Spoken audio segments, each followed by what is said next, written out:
Jesus saith unto him, I am the way, the truth, and the life. No man cometh to the Father but by me. If ye had known me, ye should have known my Father also. And from henceforth you know him and have seen him. Philip saith unto him, Lord, show us the Father. That is enough for us. Jesus saith unto him, Have I been so long time with you, and hast thou not known me, Philip? He that hath seen me hath seen the Father. And how sayest thou then?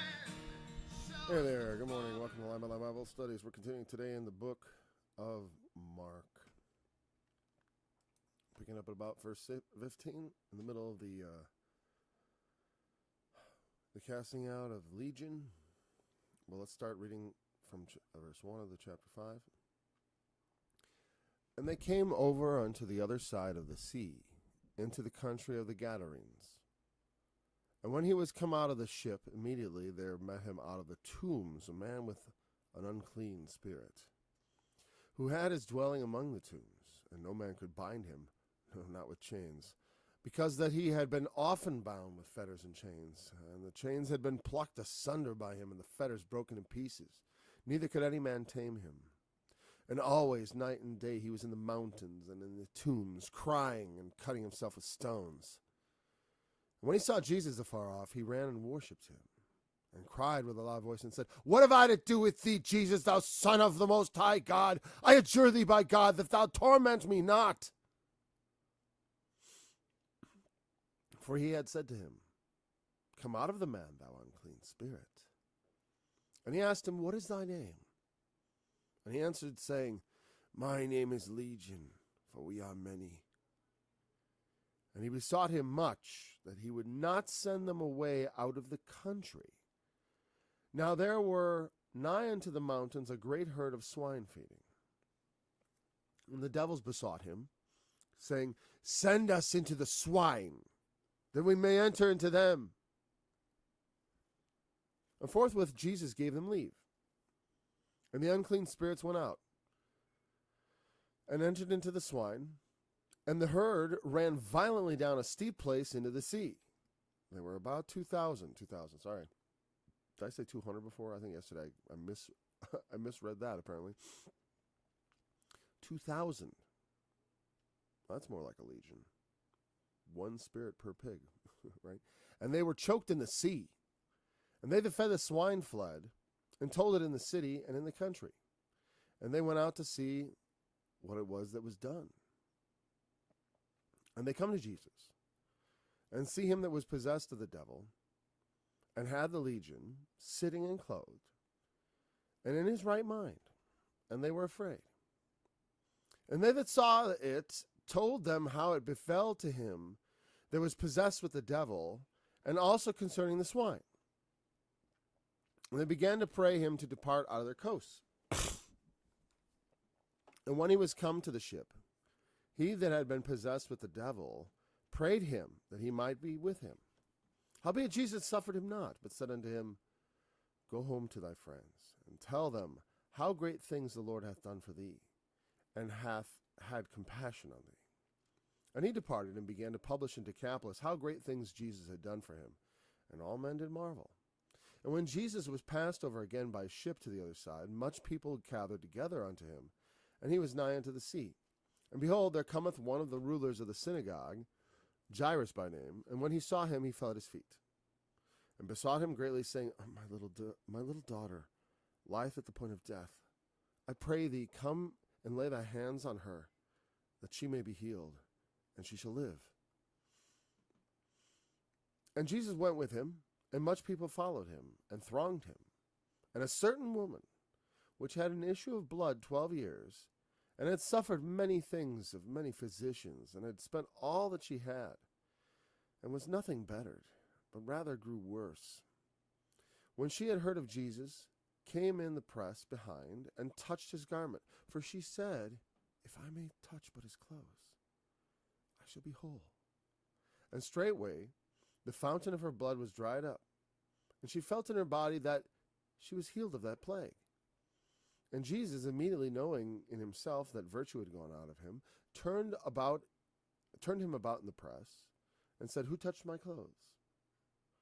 And his disciples said unto him, Thou seest the multitude thronging thee, and sayest thou, Who touched me?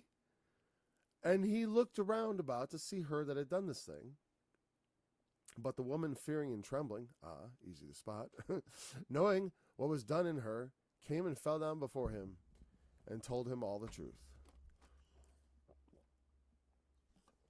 And he said to her, Daughter, thy faith hath made thee whole.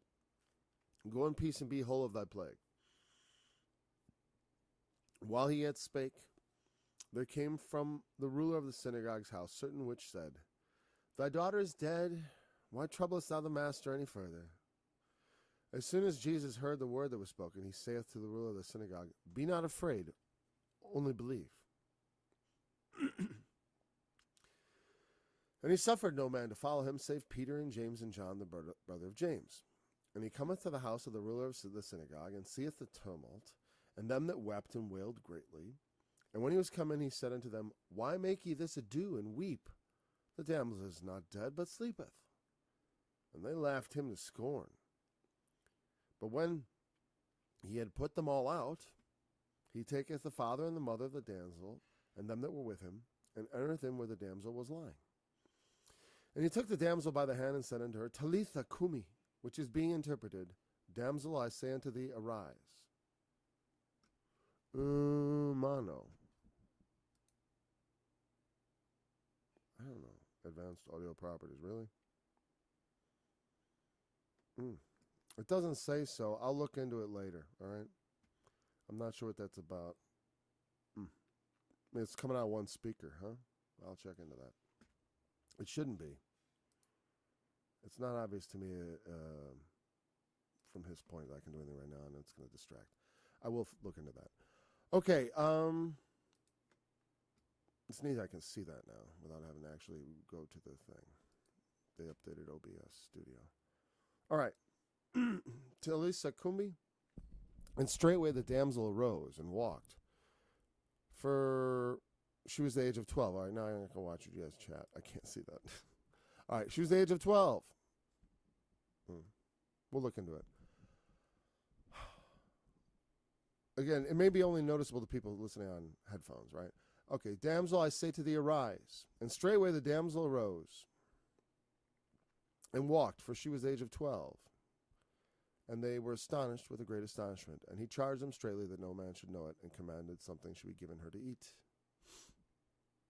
Okay.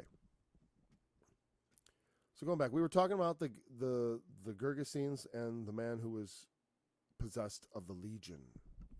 And, yeah, you know what? Actually, I do see here what he's talking about. It comes in one channel. Yeah, okay. I'll look into that tomorrow. I mean, later today. Okay, you might not, like I said, someone listening on a phone may not even notice until you put your earbuds in, and then it's like, oh, it's in the left ear constantly. Yeah, I see what you're talking about. I don't know. I'll fix that. Don't worry. All right. So I wonder how long I've been doing that. Anyways, it might be since I changed over to this new OBS Studio. Anyway, so let's look at the passage. Verse 15. All right, so, you know, and as I thought about this afterwards, I think that it's obvious, you know, like the way it describes the devil here, you can't say, oh, it's mental illness, you know, because it's something that could be removed from someone and then put into something else. You know what I mean? And I don't think it would be shown that way if it was not actually that there is demonic things. I do think there are lesser things. People can be just, you know, mentally ill without a demon being involved. But, you know, there is something, and like I said, it's perhaps that they're not as prevalent in the world now as they have been. I don't know. Or that they were more prevalent around the coming of Jesus. Because it really seems like there's a lot of demonic activity in the life of Jesus where you don't see a lot of demoniacs like in the Old Testament. You don't see them possessed of devils and stuff. It's interesting like that. And I wonder, because I mean, my whole understanding of possessed of devils is mostly a New Testament understanding. I'm trying to think of Old Testament. I could, like I said, there's like that one passage in Kings where it talks about those, God has these spirits come before him. I saw the Lord, and all these spirits came before him, and he said, "Who will go up before me? Who will go down for me to?" What did he say exactly? Who will basically cause Ahab to go to war foolishly for me? And the ones, who can persuade him to do this? And one spirit said one thing, but one spirit says, "I will be a lying spirit in the mouth of his prophets." Now, see, that there's a spirit that comes to him and says that. Like it says, and whether or not they are fallen from a place of grace, like I said, like all the morning stars once sang together and all the sons of God shouted for joy. There's an initial story of the angels that we have a big blank spot about. We have a lot of supposition about. We think about the war in heaven, but like I said, it's a little bit. Well, I do think it is something that is yet coming. Like I said, more than something that may have happened in the past. As far as a past fall, I mean, the angels which sinned, reserved in chains of darkness until the great day of judgment. So, I mean, there is definitely something that happened. Sometimes we suppose it's a rebellion of some sort. And I'm a little skeptical. I mean, people can rebel, but not, and so can angels and stuff, obviously. But it's so foolish that it boggles the mind. You know what I mean? It boggles the mind.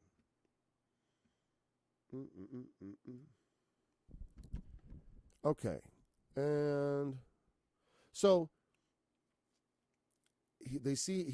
so they come to Jesus, and the people from the town, they see the dude who had been, mostly naked and running around cutting himself and legitimately behaving like a madman, right? Legit. I mean, living the madman's life in the tombs, among the dead, cutting himself. It's interesting.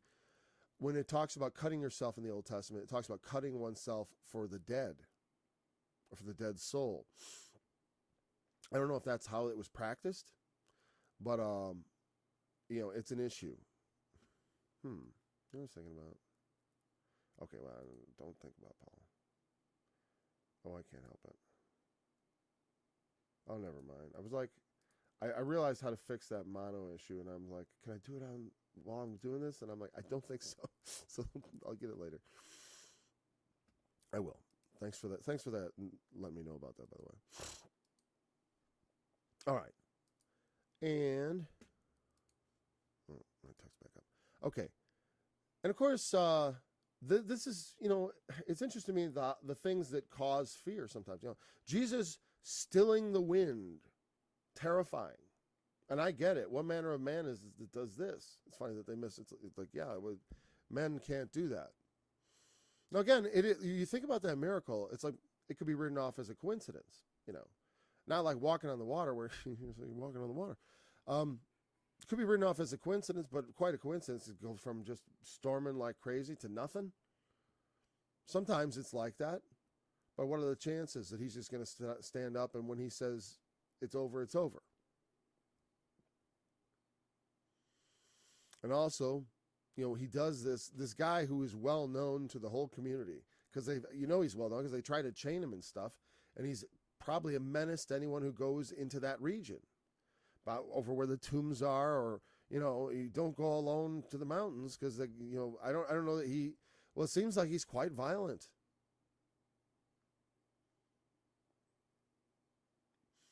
But mostly just crazy, and it's sort of like interesting.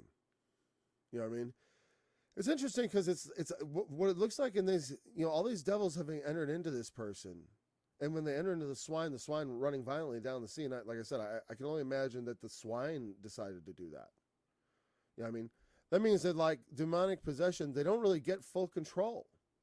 A demon-possessed person is somehow, and like I said, like a lot of things, I can totally see that, because a lot of sin feels like a possession, because you feel held captive to it.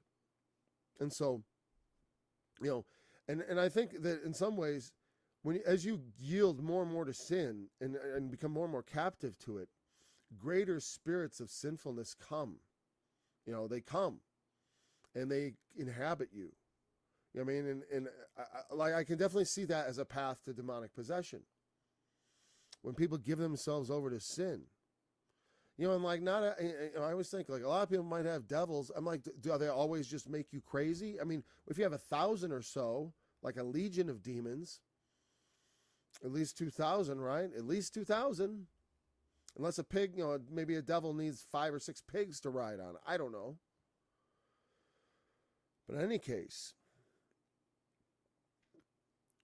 the people they see this, you know, it's funny because as wild as he was, seeing him back to normal is scary to them. I think it's interesting. You know, because whatever is unfamiliar is often scary to people. People are naturally reluctant, you know, we are naturally hesitant and cautious about the unfamiliar. And so this being unfamiliar, this is something. And then they saw, it told them how it befell to him that was possessed of the devil, and also concerning the swine. The last part about the swine would be very disturbing.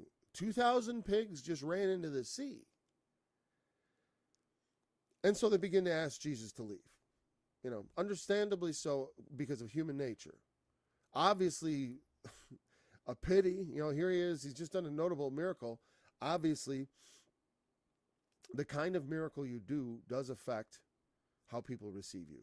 You know, and by giving the demons, you know, any room at all, by giving them a little bit of mercy in a sense, you know, because he's sort of giving them some measure of, okay, they don't want to be made to depart out of the country. You know, to which to me, I think means to be sent back to the abyss. I mean, because what else would they, what? You know, I only want to possess Gergesenes. You know, what is it? And when the swine kill themselves, does that free the evil spirits, or does that really dispatch them back to the abyss? These questions we won't be able to answer, but they're good questions to have in mind. You know, these are the questions that come up to my mind. All right, because I'd like to know. You know, I'd like to be able to say, but at least we think about it. And then, you know, and to me, it's like you got to meditate. You got to go back. Eventually, a lot of things do eventually reveal themselves to you. Some things are going to be, we're looking through a glass darkly until we have that revelation from Jesus when he returns. Some things we're not going to know. You know, some things we're not going to get because they're just not in the Bible. And they're not the kind of things that we need a revelation of. You know, like I said, it becomes distracting to try to get too specific about the nature of demonic possession and the nature of angels and the nature of fallen angels. It's like when you know that the real message about this is about faith and about preaching the gospel. You know, the man wants to follow Jesus. You think of all the times when Jesus told people, it's like, sell all you have and follow me. And he went away sad because he had great possessions and he couldn't do it. This guy has nothing except he's got his sanity now. And that's everything, I tell you. Yeah, if you don't have it, you know what I mean? It's like, you know, I was thinking the other day about, I was praying, I was like, Lord, let them never take my voice because I really like my voice. I want to use it. I don't want to lose it. But then, you know, it's like in your mind, when you lose your mind, it's like, what a tool. And then you're just under the power of some evil spirit. So let us endeavor not to give ourselves to things, to the open doors. You know, it's like people do things, foolish things. They go into the occult. I mean, like, here's the thing. I don't really think demons have power over me at all. You know, they don't. I don't worry about demons and devils and Satan. I used to think about it more, but, you know, I don't like, oh, Satan's trying to get me. It's like, I don't think I'm important enough to rate Satan's attention. That's how I think about myself. But I'm not so foolish to think that, like, well, it's not like there aren't any kind of evil things after me. But, you know, it's like, what am I going to do? It's like the only things that are going to happen to me are things that God allows. I'm one of his elect. I trust that. By being a believer, you know, when you believe and you lay hold on salvation, you are claiming to be God's elect. whether you like it or not. You know what I mean? You are the elect.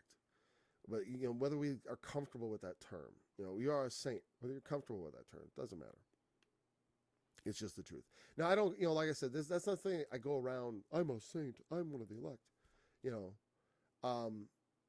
but it is a powerful thing to think about. God's chosen me. God's chosen you. When you think about that, how do I know he's chosen you? Because of your faith. Because flesh and blood has not revealed this to you, but the Father which is in heaven. Okay. And so he goes in the ship. All right, that guy wants to go with him. He says, no. Go home to your friend. Go back home, because you had a life before you got possessed. Go home to your friends, people who knew you, who know what befell you. Tell the great things which the Lord had done. Because if they hadn't sent him away, maybe Jesus would have gone and preached to them. And now they have no one to preach to them. But like I said, these are likely Gentiles. They're raising pigs. And they're not, they're the Gergesenes. It's a people. It's not just like we went to Capernaum and we preached there in the synagogue. They're in the land of the Gergesenes on the other side, where some sort of Gentile settlement on the West Bank there, on the other side of the I don't know where that would be. On the other side, on the other side of the Sea of Galilee, obviously. All right, so so he says, show the great things the Lord hath done for you, and hath had compassion on you. It's interesting he says the Lord and not God. And I think that that's an interesting, you know what I mean? There was, and the reason I say it's interesting, because, in the Old Testament, when you see the Lord, it usually means Yahweh. Occasionally it'll be Adonai if it's talking about Lord in that specific sense, but a lot of times the Lord is a stand-in for the sacred name of God.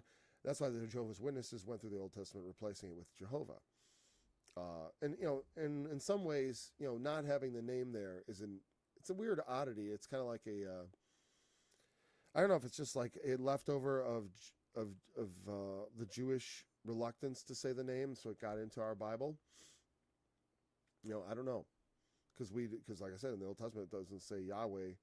There's a few times when it translates it Jehovah, or transliterates it Jehovah, which is there's no J in Hebrew, and it's also, the problem is Jehovah has the Adonai vowel points on it, which is what they did. They would, because they didn't want to actually put the true pronunciation. They didn't even want to write it when they were transcripting the Old Testament from the Paleo Hebrew, which is the Old Hebrew, into the New Hebrew, which is the Babylonian characters we're familiar with when we go to Bible Hub and you see the Hebrew writing, like you may have seen many times. I could bring it up now. In fact, where am I? Maybe I will. You've probably seen Hebrew writing. That is Babylon. This is the New Testament. I'm not going to go there. You've probably seen Hebrew writing. If you haven't, you will someday. It's just, I'm being awful on that one. Okay. But anyways, that new writing, it was transcripted at some point, and in the process, they didn't want to put the vowel points on. So they used the vowel points from the word Lord, Adonai, because that was indicating that Yahweh was the Lord, which is, fine. So it had the wrong vowel points in it. So there's Yahovah, and we get Jehovah. But that was an intentional misrepresentation of his name. Like I said, to protect it from people accidentally reading it or something. Lest you should say his name in vain, or even think it in vain, maybe you just shouldn't even know his name. Problem is, like with all things, it's straining out a gnat to get at the camel, so to speak, because swallow the camel. because like God's name is not just the sound of the words. It's clear throughout all the things. It's like when you represent God in any way, you're acting in his name in some fashion. You're saying this is who God is, and you're trying to, like you're introducing people to him. I mean, it's like, how do you feel about it when people talk about you to other people and tell them who you are? I mean, think about it. Oh yeah, I know John. He's like this and like that and like this and like that. Yeah, I mean, well, the point is, people can really vainly take up the Lord's name and say a lot of stuff that's wrong about God. I mean, it happens all the time to falsely take up God's name. And so, and so just merely the casual use of it as a profanity, while is also not appropriate, is not certainly the full length and breadth of that commandment. Sorry, I get the microphone away. Anyways, I think it's interesting that we have Lord there. And of course it's in Greek, so it's not going to be Jehovah or Yahweh, whatever. It's going to be the Greek word, which is kurios, right? Yeah, I think it's kurios. But we're in Mark. I need chapter 5. Here, I just want to make sure. This because we've only... it's not a big deal, the word. I just want to make sure we got the thing. Legion, of course, is of Roman origin. Latin. Oh, here we go. The swine flood and all that. Decapolis, here we are. The Lord. Kurios, yeah. And the thing is, when they translate the Old Testament to the New, and they say Lord, instead of instead of being Jehovah or Yahweh in the New Testament, it does say the Lord. They would say kurios, I believe, when you have quotations from the Old Testament. So it must have been something in practice already at that time to just say the Lord. Like when you'd read Yahweh, you would, instead of reading the Yahweh part of the name, you would just read the vowel points part of the name, Adonai, I bet that's probably how that started. So it wasn't just something we took up on our own. This is an ancient practice. Yeah, right, because the New Testament does it all the time. So Jesus may have been saying to Yahweh at this point is what I'm getting at. That may have been not just God, but specifically the God of the Jews. And that would be important if this guy also, which he probably is, a Gentile. Tell them how great things Yahweh has done for you. Because these people wouldn't even know their God. Just to say God wouldn't have meant anything to this guy, because he probably knows many gods, as the Gentiles do. But it's Yahweh. So Jesus preaches Yahweh. I think that's obvious. And he preaches himself because he comes in the name and he is the representative of Yahweh on earth. He knows he is Yahweh's Messiah. So he departed and began to publish in Decapolis how great things Jesus had done for him. And in Yahweh through Jesus, right? And all men did marvel because it was known he had a big problem and people were impressed. Jesus left and he stayed. And so that was a lasting reminder of that Jesus had come through that place. And, and there we go. So he passes over again by ship to the other side. And he was near the sea. And, back. And, watch the time. I got to make sure. Yesterday I went a bit long. Today I'm going to cut it a little bit short. Okay. And he was passed over again by a ship to the other side. Much people gathered together unto him. And he was, and there come the ruler of the synagogue, Jairus. He comes and he falls at his feet. My daughter is going to die. And if you come, this is faith. He says, if you come and touch her, she can be healed. Whatever. He's seen, heard of Jesus, right? So he's on the way, and all these people are following him because they're excited. And plus, he does interesting things, says weird stuff, and stories and whatever. There's miracles going on. There's a lot of hubbub around Jesus. And so there's a certain woman who has an issue of blood, 12 years. Obviously this is something internal. It sounds like something like basically she doesn't stop menstruating or something because it's an internal problem. And, and it's the normal place where women already have an issue with bleeding. So it makes sense to me. Now, for a Jew, this would be horrible because it means that she's constantly unclean. We have a couple of unclean things here. We have the swine, the Gentiles, and now this woman. In the Hebrew tradition, according to the law, anything she sat on, anything she touched was unclean. She's just like a walking bit of uncleanness because she doesn't stop bleeding. She has a bleeding that goes on for 12 years. It doesn't have, like I said, it's an issue of blood, not like a gusher of blood.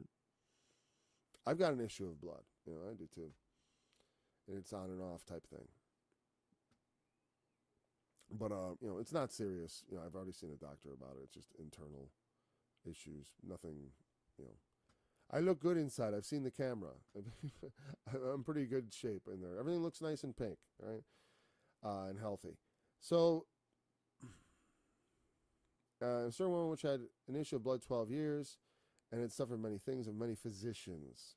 She had spent all she had and was nothing better but grew worse. That is so much the case for a lot of people going after medical treatments sometimes, especially ones that don't work. Whatever. I mean, I know people who had cancer and then they go and get some, it's like coffee enema. I don't know if that's going to work, especially at that price. Anyways, a lot of times, doctors, the thing about doctors is they're human too. The problem with our modern society is we've taken scientists and people with scientific training and put them in the same position that people used to hold religious leaders, as some sort of infallible man of God, as someone who, they know, they're educated. But the truth is, medicine is still very primitive, and there's still a lot that they don't know, and a lot of unintended consequences of different treatments and medications. And so, you're always better off not in the hands of physicians. You're always better off being healthy and staying away from doctors, hospitals, and such. That is something you should definitely follow. Keep your health good. Try to stay away from, if you're obese, try to lose weight. I'm still, I'm not, I don't, my overweight condition doesn't make me lose sleep at night. But I would like to lose 20 or 30 pounds, definitely. Because it'll improve my health. I'll be even better shape than I am. Some things that are, I know at this weight, there are things that bother me, like my feet sometimes ache if I'm on them too long, that when I'm lighter, that doesn't happen. I can stay on my feet all day.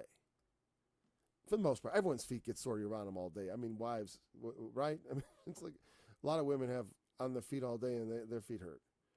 But if you're heavier, I think it's worse. It's always been worse for me.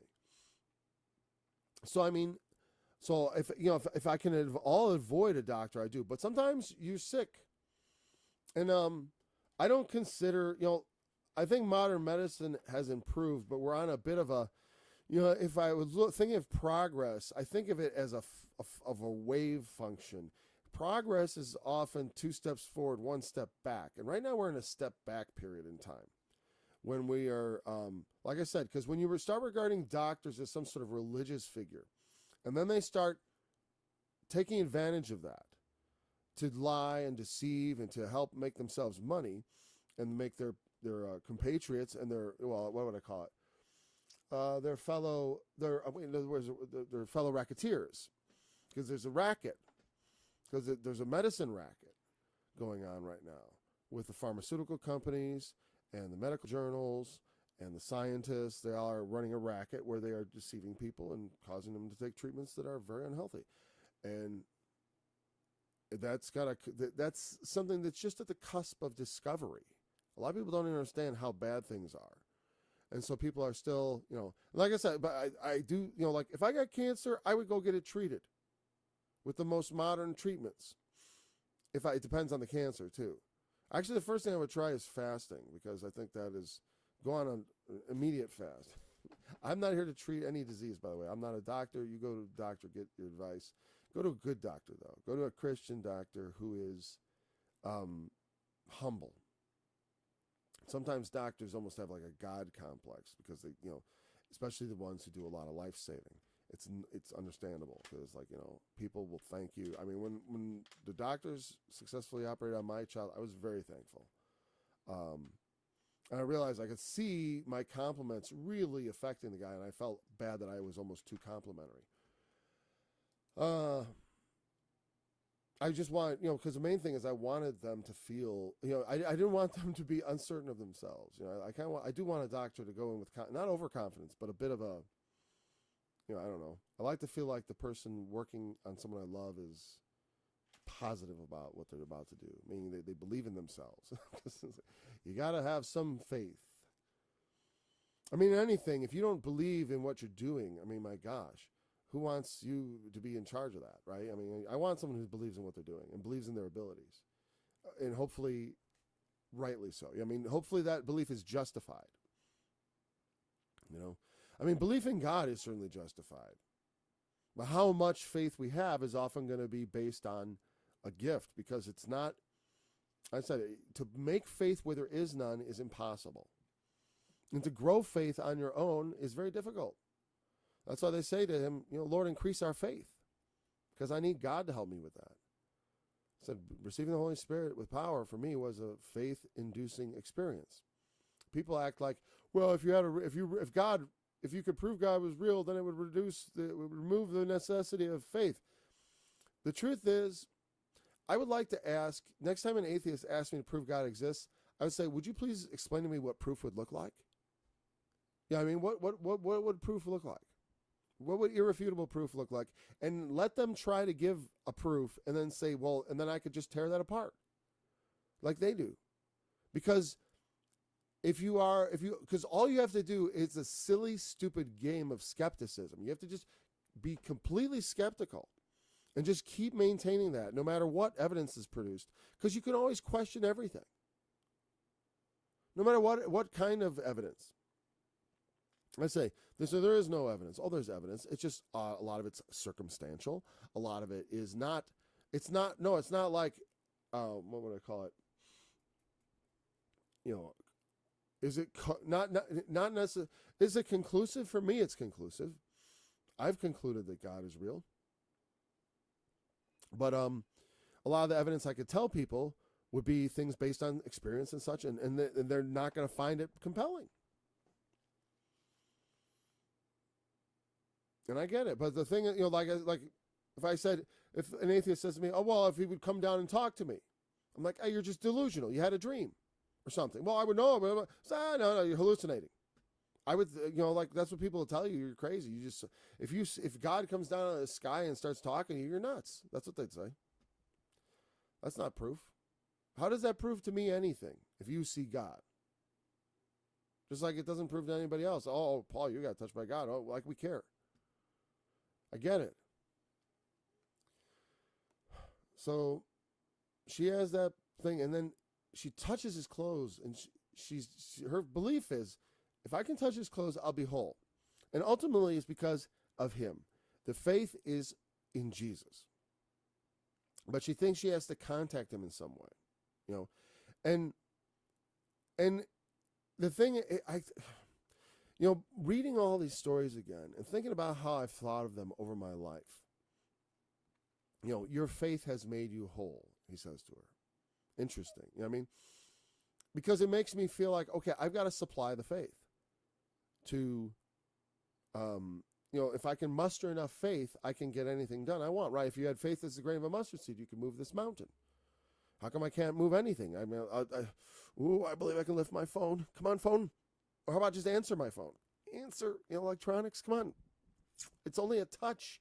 I don't even have to lift it. I just have to touch it with my mind. But that doesn't work. Because it's not telekinesis, obviously. Like, it's not just that it's not how hard I believe. I've made this point before. It's not how hard you believe, how convinced you are. It's that you have a point of faith and you act on it. And there's like something, like I believe, okay, Lord, I'm standing here, people laying their hands on me, I'm praying to God, I'm telling myself nothing's going to happen, but then I chide myself, and then I call on the Lord Jesus to do something for me. It's because I'm acting in faith. It doesn't matter that I have a bunch of faith or not. It's just that I have enough faith to act, and I do it at the right, and in the fact also that I touch Jesus. He is the focal point. It is not just she's saved by just because she has faith that she could be healed. It's because she had faith that she could be healed by Jesus. That's why she was healed. Because otherwise she would go to the doctors. I mean, she's a woman who had belief. Why would she spend all her money on the doctors if she didn't think that they could heal her? That was a major disappointment, no doubt, because you don't spend all your money, everything you have, on doctors unless you think they're going to help you. And here, one more time, I'm going to stand here like an idiot. I'm going to touch his clothes and nothing's going to happen. Well, I better do it. And maybe I should have a little faith, because it only takes a tiny little bit of faith to move God. I don't need to move a mountain. I don't need to move a mountain. Not in Jesus' name. What do you got to move the mountain for? What? Because Jesus is just using that as an example. We don't need to move mountains. We need to move God. God. We need to move God. When I pray, I need God to wake up out of his slumber, so to speak. That's my perception. It's like he's sleeping. He isn't talking. He isn't, God, I can't see his eyeballs looking at me in the face, like, what do you want, Paul? I don't see that. Right? I gotta move God. And God is much bigger than a mountain and much harder to move. Much harder to move. If I had to move it on my own, I would prefer to do the mountain. Obviously. God, it says he can't be moved. He's like an immovable object, but he does move.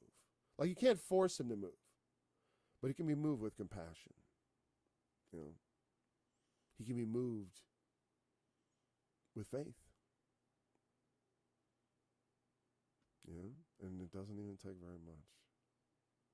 It takes like the sorry, pitiful little faith that a jerk like me could muster. That's all it takes. Hardly anything at all. But you have to act.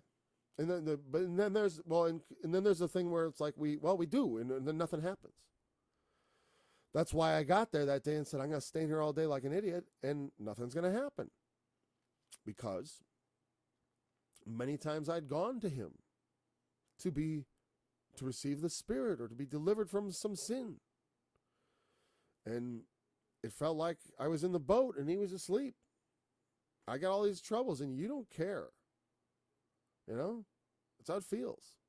Common experience to man. Very common. We must act in faith if we want to get a result. And we must be persistent. He is a rewarder of them that diligently seek him. I always knew that. That's why I kept seeking him. Because I thought, if I just keep it up, eventually. I'm glad I did. I was 31. I was losing my faith. And the Lord said, I'm not going to lose you. He wouldn't let me go. That's very comforting. Very comforting. That's why, so seek the Lord. He will offer you comfort. Show me a believer that says otherwise. Oh, no, Right? We have those who've lost their faith if they ever had it. Oh, I was definitely, because I've heard those people talk. I'm like, I don't buy you. Think you were going along, going through the motions. Zealous of the traditions of your fathers is often the case, right? Just like Paul. They have a form of zeal for God, but it's not, it's not the fullness that it ought to be.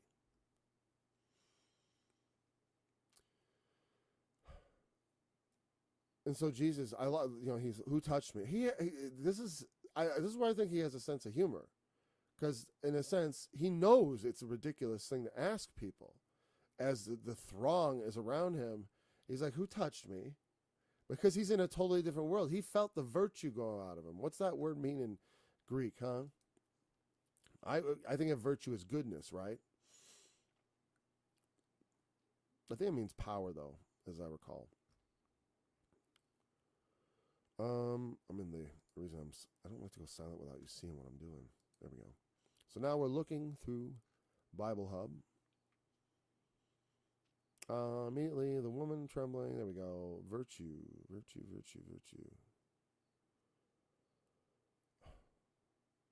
Oh, there we go. The virtue. Dunamis. It's power. Not. I wouldn't translate this. There's a word for virtue in Greek, and it has a particular idea. It may not be actually the word translated virtue from Greek usually is not really well translated as virtue because it often means something like manliness, like a manly virtue. The positive aspects of masculinity, the ones that never, the ones that they talk about toxic masculinity all the time, but they don't want to talk about nourishing masculinity, which is what I just made up. But it's masculinity that's positive, that nurtures and grows things, that creates alliances and brings peace. Men are good. I mean, better than women is what I mean. A sort of organizing in groups and stuff, especially larger groups. If you don't believe me, watch that one time when they did the Battle of the Sexes on a desert island. They had a group of women and a group of men. The group of men quickly organized and set about a hierarchy and immediately got to work dividing labor and just no nonsense. And the women argued about feelings. I'm sorry. And the funny thing is, if you got angry at that, you just proved my point. Anyways, but there's a positive positive femininity too, of course. We always talk about it though. In our society, constantly is simping to women, and meaning they are constantly trying to engage in this false. They're trying to be overly sympathetic with a group that already has a lot of sympathy. Is the case, but not that it should be taken away either, really. But we shouldn't simultaneously trash men. Anyways, so dunamis means power, might, strength, and often it is used of a miraculous, but it also means just regular physical power or force. And there are different kinds of power. Like there's exousias power, but that means like authority or delegated power. Dunamis refers to like raw, real power. So this is power going out of him, not authority, but power. Okay, so he felt the power of healing going into somebody, and I'm sure to him this is cool because it's like he's set up to heal anybody who has faith, and so someone touched him and got healed, and so he immediately knows someone has faith here. So he's looking around. He wants to know who did it. He sounds like he's like mad or something, right? Because she's terrified. Because she was healed, she was right, but now she's facing the fact like I just touched something powerful. Because like I said, that belief that she'd touch his garment and she'd be healed, how strongly do you think she believed that? I bet she didn't believe it very strongly at all, but she believed it enough to try it. And because I'm telling you, that's all the faith you need. You don't have to have tons of faith. In fact, the less faith you have in some ways, the better off you are. only because it gives God a reason to increase your faith. You have to have faith. It's impossible to please God without faith. If we don't have that gift of being able to at least catch a glimmer of the reality that God is, if we can't just lay a hold on something.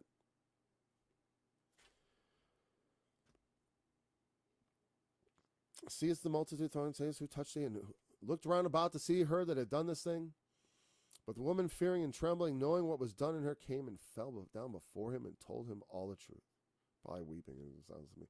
Fearing and trembling. It doesn't say weeping, but she confessed. But when she was trembling, well, because if someone's trembling, their voice is going to tremble. So I imagine her with a trembling voice telling him, well, this is a real issue of blood, and I just thought if I would touch your garment, and it would be okay. And, but it might feel a little like stealing. It wasn't authorized. You didn't ask him if he could do that. But she also, in some way, you can tell the reason there's fear is because she didn't want to bother him. And also, she's a woman, and she's unclean. And she's not supposed to touch anybody, And this is the Holy One of God. She shouldn't touch his clothes with her filthy uncleanness. I'm just saying, according to law. And so his reaction to her touching him, in some ways for her, that's scary because like I said, she's not supposed to. She knows. She's not supposed to. Anything she touches is unclean.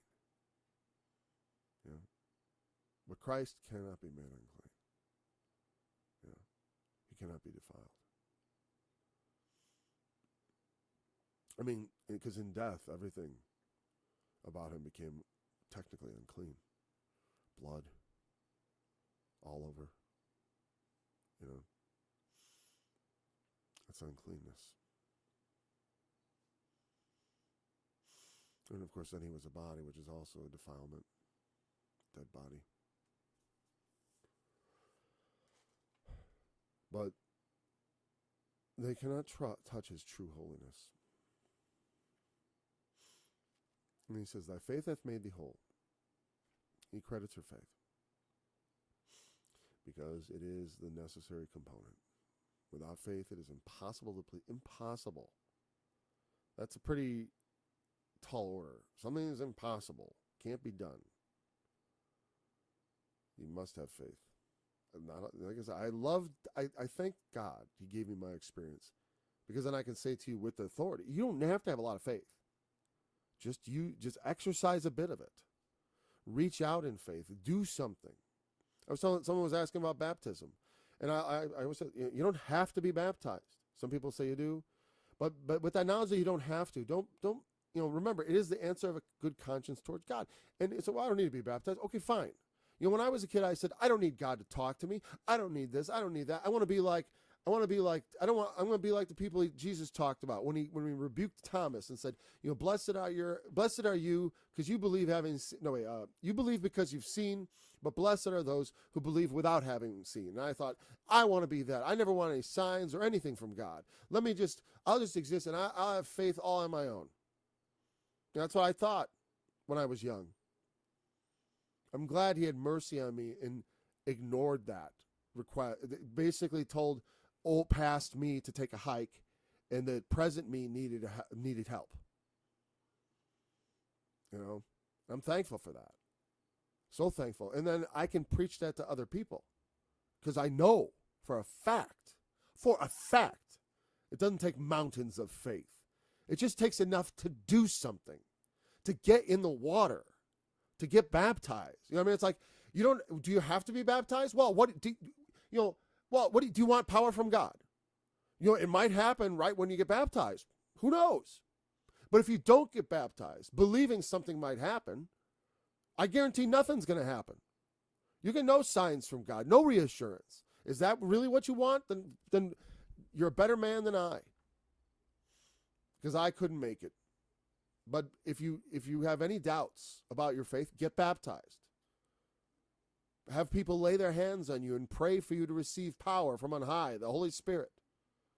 Do things that you see in the Bible. Imitate them. Walk in the same ways in faith, and you will see results. But you have to be diligent about it. Don't think that you just... Some people, they go out the first time, and all of a sudden, boom. Not me. You know why? So I could tell you, it might not be right away. And not only that, it built character. I like having gone through that and seeing what a fool I was. I don't mind. No skin off my back. I came into the world naked and a sinner. I know I just got to go out different. I'm going to go out clothed in white. I came naked into the world and I'm going out clothed in white and wearing a crown. Is what I'm going to do. Job didn't have my revelation.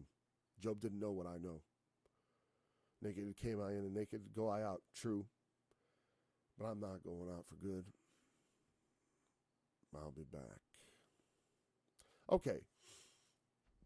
Let me see. We're going to pick it up next time at verse 35. I got to go. I got to pick up the kids. Yeah, we'll pick up at verse 35. Thanks for joining me. Look forward to being back again tomorrow. And I will, when I get back from my little detour, I'm going to look into that audio thing, the mono. I know what they're talking about. A lot of you may not notice it, but I can definitely see what he or she, Mosa Taurus, nice name. What you're, I know what you're talking about. Okay, thanks for joining me. Hiccup. Thanks for joining me. We're looking forward to be back again tomorrow. Until then, the testimony of Jesus is the spirit of prophecy. Don't forget it. Jesus saith unto him, I am the way, the truth, and the life. No man cometh to the Father but by me. If ye had known me, ye should have known my Father also. And from henceforth you know him and have seen him. Philip saith unto him, Lord, show us the Father. That is enough for us. Jesus saith unto him, Have I been so long time with you, and hast thou not known me, Philip? He that hath seen me hath seen the Father, and how sayest thou,